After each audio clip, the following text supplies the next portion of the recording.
Yang lalu biar jotos berlalu. Orang pe kesalahan-kesalahan di masa lalu biar jo itu so berlalu. Orang pe kegagalan-kegagalan di masa lalu sebiar jo itu so berlalu. Orang pe dosa-dosa di masa lalu sebiar jo itu so berlalu. Jangan sampai orang pe dosa terus mengikat orang, terus membuat orang merasa bahwa orangnya tidak layak, dan kemudian orang tetap hidup dalam dosa tersebut.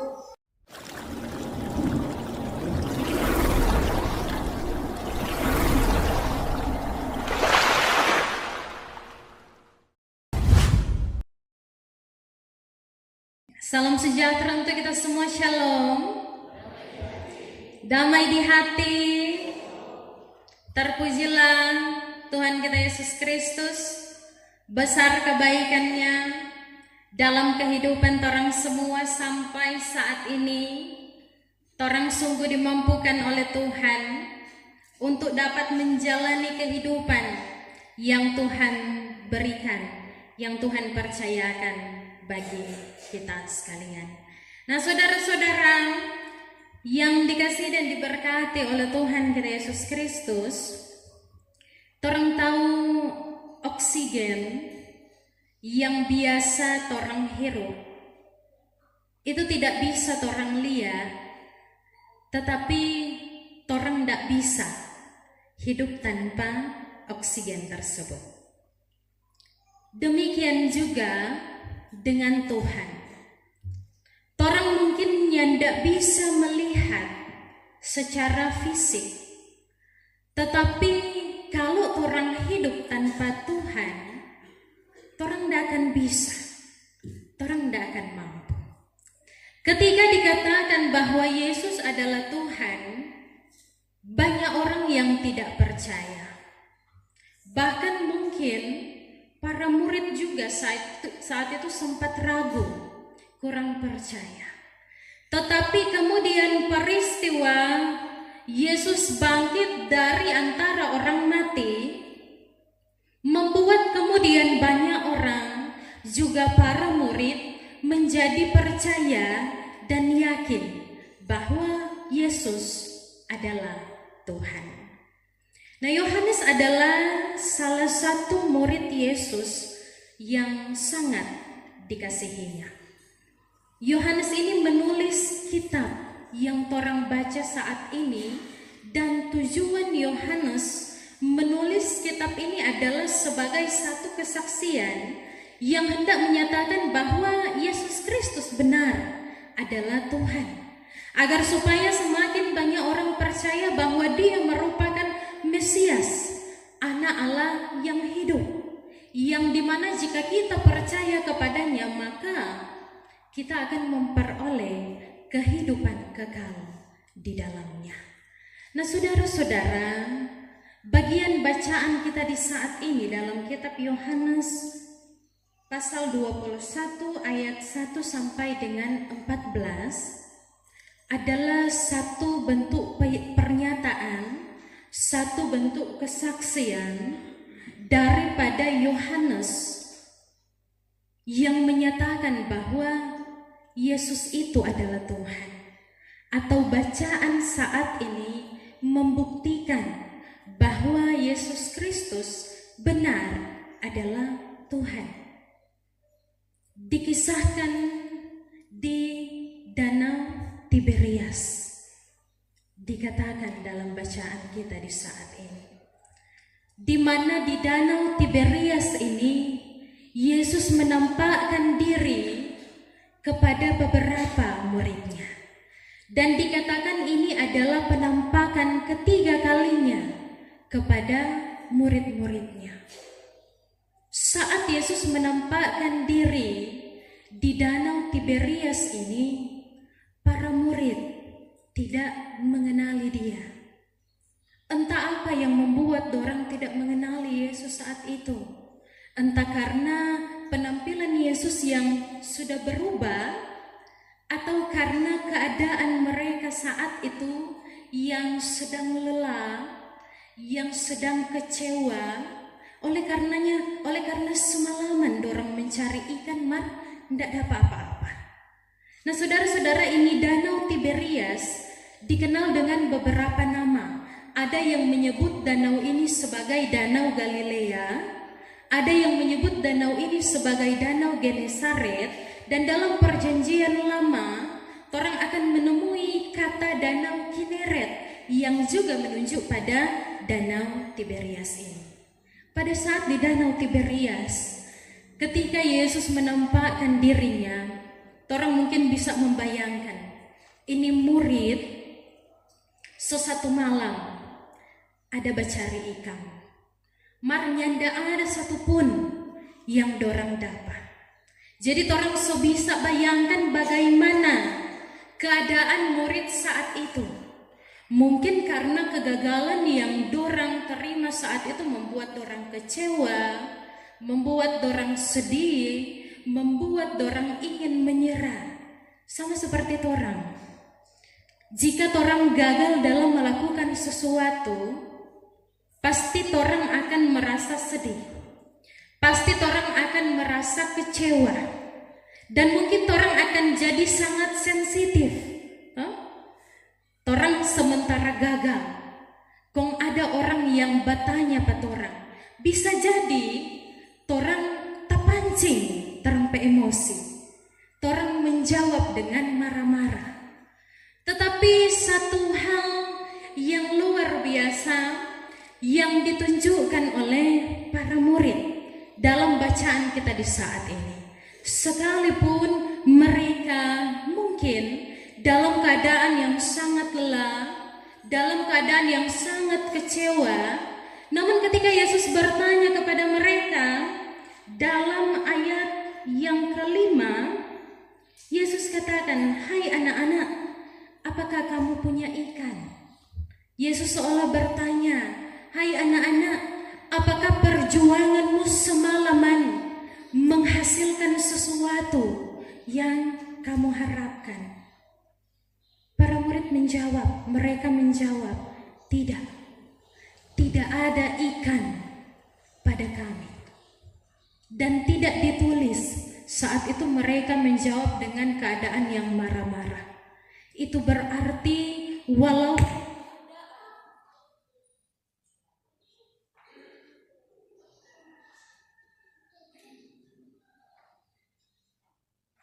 yang didengar, yang di luar boleh dapat dengar?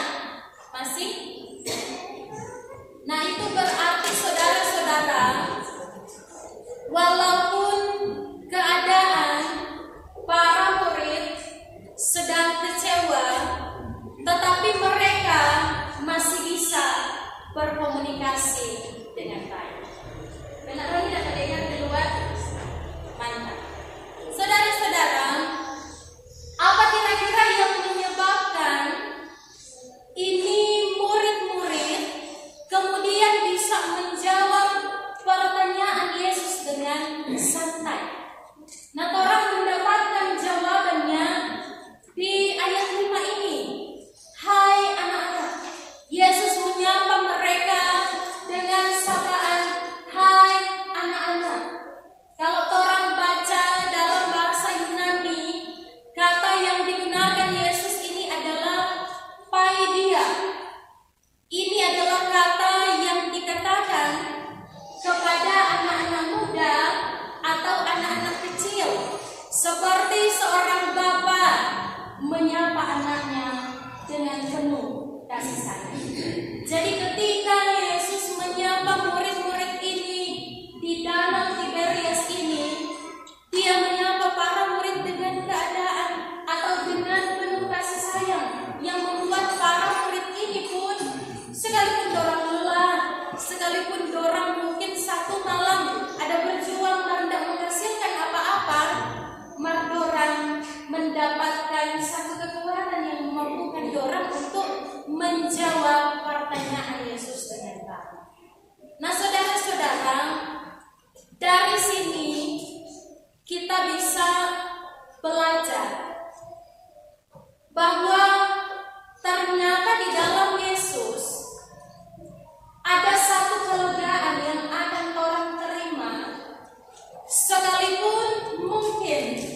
dalam kehidupan ini banyak sekali persoalan hidup yang membuat orang lemah, yang membuat orang kecewa.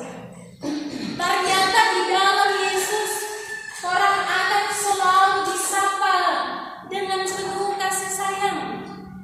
Oleh karenanya mengingatkan pada orang semua, saat orang ada dalam keadaan yang demikian, keadaan yang lemah, keadaan yang lelah dengan berbagai hal yang orang hadapi di dunia ini, datang pada Yesus. Maka pasti di dalamnya orang akan memperoleh kelegaan. Juga dari percakapan ini orang bisa belajar bahwa ternyata pemilihan kata itu adalah hal yang sangat penting. Menggunakan kata atau kalimat yang baik adalah hal yang sangat penting. Karena berapa banyak orang temui orang-orang yang karena DP pemilihan kata, karena DP pemilihan kalimat salah, membuat orang jadi saling salah paham, membuat orang jadi baku marah. Dalam kehidupan keluarga, suami istri ketika berbicara kemudian tidak memilih kata yang tepat, kata yang bukannya membawa kedamaian, bukannya menyenangkan hati, sebaliknya menyakiti hati, membuat orang merasa jatuh dan tidak dianggap, itu dapat merusak komunikasi dalam kehidupan keluarga. Demikian juga anak-anak kepada orang tua. Penggunaan kata sangat penting. Orang tua sering sakit hati ketika mendengar anak-anak berbicara kasar kepada orang tua. Maka juga orang tua harus perhatikan. Jangan sampai orang pikir orang tua dari orang tua, orang bisa mau dengan ringan, mau kata-katain orang pe amat, mau ucapkan sesuatu yang nyandak membangun, sesuatu yang nyandak menambah semangat pada orang pe anak. Nah saudara-saudara, dalam kitab Matius bilang sesuatu yang menajiskan orang ternyata bukan apa yang masuk pada mulut orang, tetapi apa yang keluar dari mulut kita. Orang bisa baca dalam Matius 15 ayat 12 kalau tidak salah. Ternyata sesuatu yang membuat manusia berdosa bukan apa yang dia makan, melainkan apa yang keluar dari mulutnya. Sebagai reaksi, sebagai suatu cerminan daripada hati orang tersebut. Tidak mungkin hati orang tersebut baik-baik, kong dia pemulu, DP kata-kata aja pakai kasar. Pasti kalau DP hati baik-baik, DP penggunaan kata-kata juga pasti baik. Tidak menyakiti orang lain, tidak mengecewakan orang lain. Nah saudara-saudara, kemudian setelah Yesus menyapa para murid ini dengan sapaan yang menyejukkan, dia kemudian memberikan perintah kepada para murid ini. Orang bisa baca dalam ayat yang ke-6. Yesus berkata kepada mereka, tebarkanlah jalanmu di sebelah kanan perahu, maka kamu akan mendapatkannya.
kehidupan.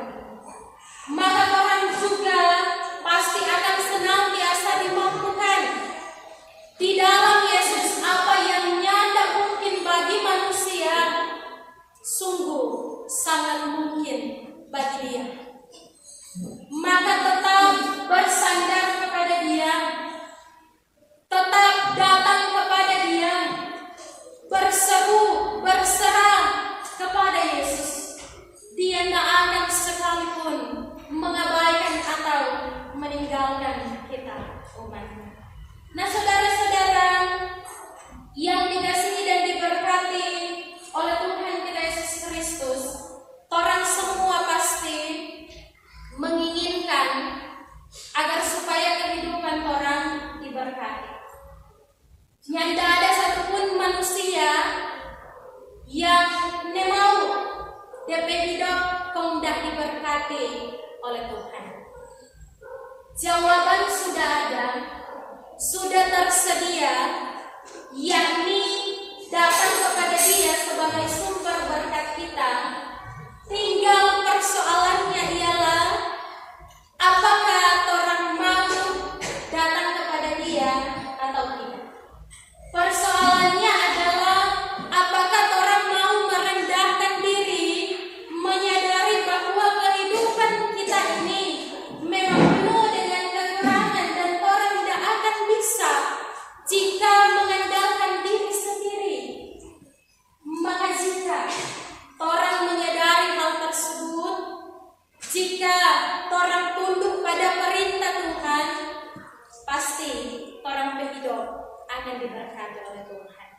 Saudara-saudara yang dikasihi dan diberkati oleh Tuhan kita Yesus Kristus, saat seorang murid yang dikasihi oleh Yesus katanya dalam ayat 7, dia melihat apa yang dilakukan oleh Yesus, dia langsung berkata bahwa itu Tuhan.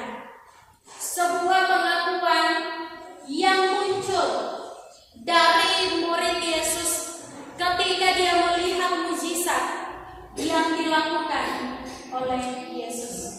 Dan Petrus ketika dia mendengar Yohanes mengatakan hal tersebut, dia langsung mengenakan pakaiannya, dia langsung pakai baju, dia langsung terjun di danau, dan dia pergi menghampiri Yesus. Saudara-saudara, satu pelajaran penting juga orang lihat dari hal yang dilakukan oleh Petrus ini. Ketika dia diberkati oleh Tuhan, ketika dia merasakan kebaikan Tuhan, dia langsung buru-buru mendekat kepada Tuhan. Maka orang juga seharusnya demikian. Ketika dalam kehidupan ini orang merasakan banyak sekali berkat Tuhan, datang ke Tuhan, mendekat ke Tuhan. Jangan orang merasa bahwa apa yang orang miliki, apa yang orang capai saat ini, itu adalah karena usaha, itu adalah karena kerja keras kita sebagai manusia. Sehingga pas orang mendapatkan sesuatu yang orang harapkan, orang jadi berbangga diri, orang lupa untuk mengucap syukur, untuk berterima kasih kepada siapa yang memberikan itu pada kehidupan kita. Orang sering sekali ketika dalam keadaan gagal, ketika dalam keadaan terdesak, orang merasa terhimpit, orang datang kepada Tuhan, bersungut-sungut, meminta pertolongan kepada Tuhan. Bahkan orang marah, kenapa ini semua terjadi dalam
Saudara-saudara, bagi para murid ini, Yesus menyediakan roti dan ikan sesuai dengan apa yang orang baca. Roti dan ikan disediakan oleh Yesus di waktu yang tepat saat murid-murid ini sudah berada pada jam untuk mereka makan. Nah, apa yang diberikan, apa yang dilakukan oleh Yesus bagi para murid ini juga pasti akan dinyatakan bagi orang umat yang percaya kepada Dia. Apa yang orang butuhkan dalam kehidupan ini pasti akan disediakan oleh Tuhan tepat pada waktunya. Waktu Tuhan orang tahu tidak terlalu cepat, tetapi juga tidak terlalu lambat. Tepat pada waktunya. Tuhan tahu, Tuhan mengerti, dan Tuhan peduli dengan kehidupan orang umat manusia. Jadi apa yang perlu orang lakukan? Percaya saja kepada Tuhan. Orang pasti akan dipelihara, orang pasti akan diberkati dalam kehidupan ini.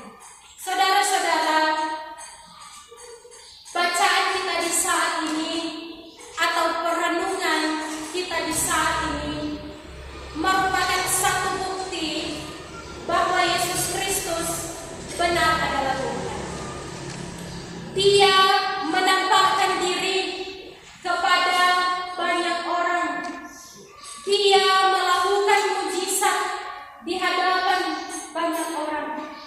Dia benar-benar datang ke dunia untuk melayani. Dia benar-benar menderita. Dia benar-benar mati, tetapi kemudian bangkit dan naik ke surga.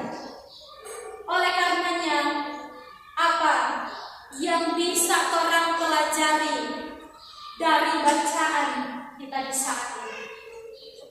Yang pertama ialah semakin orang yakin bahwa Yesus Kristus itu benar-benar bangkit. Iman orang harus semakin teguh kepada Dia.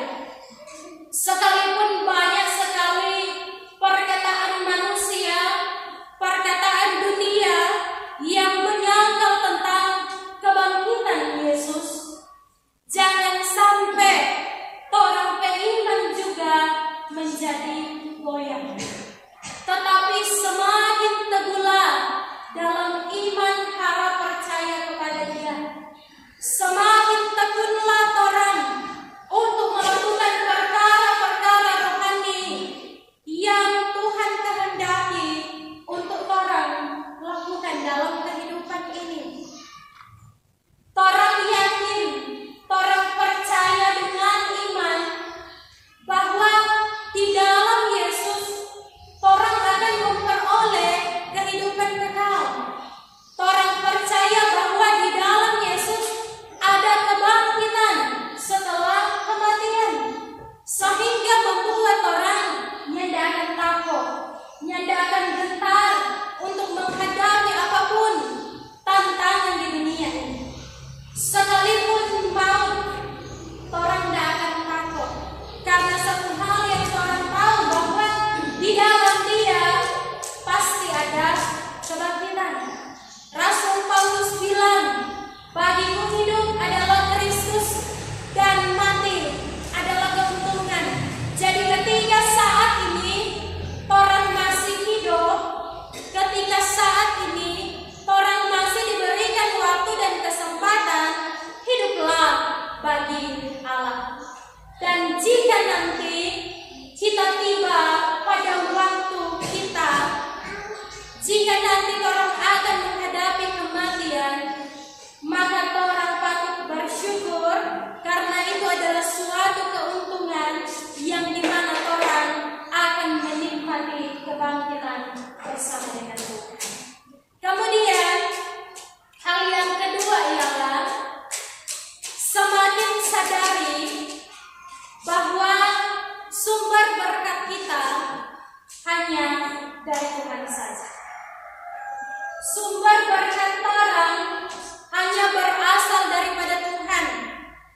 Jadi kalau saat ini orang sedang berjuang dalam kehidupan, semangat dalam perjuangan orang. Jangan menyerah, tetaplah berjuang. Sebagaimana Tuhan memperhitungkan perjuangan dari para murid ketika mereka mencari ikan di danau Tiberias, maka pasti juga perjuangan orang manusia di dunia ini akan selalu diperhitungkan oleh Tuhan. Asalkan sekali lagi dalam perjuangan orang terus selalu mengandalkan Dia. Ingat untuk selalu menyembah Dia. Ingat untuk selalu memuliakan Tuhan dalam hari-hari kehidupan kita. Kristus telah bangkit untuk orang semua, maka orang juga harus bangkit. Yang lalu biar jauh berlalu.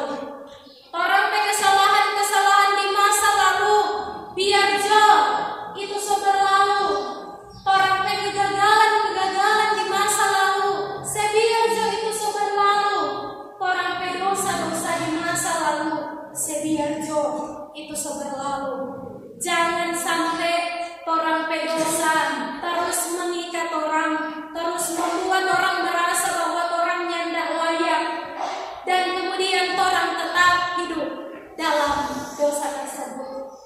Tuhan Yesus bangkit untuk dosa orang manusia. Tuhan Yesus memberikan hidup supaya orang memiliki kemenangan, supaya orang memiliki keselamatan di dalamnya. Maka jangan pernah sia-siakan hal tersebut.